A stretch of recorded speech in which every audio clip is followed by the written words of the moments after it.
a Rodrigo, a Alex, a...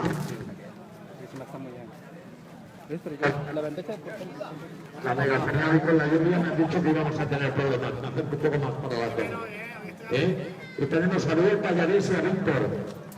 En la primera moto que se tocan los tiempos del año 83, la están pilotando con el dorsal número 7. El mecánico Marcel Magriñán la está pilotando Pro Rosa, que ahora entrarán por aquí.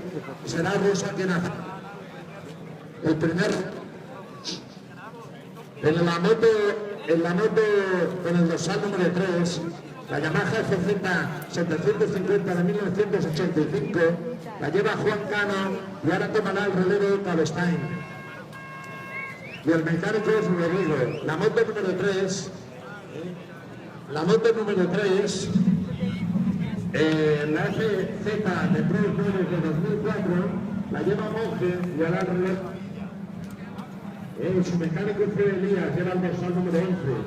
La moto número 4, la R1 de 2004, la lleva el Chairo Rodríguez, lleva el dorsal número 2 y el mecánico es Alex. Aquí viene el primer relevo.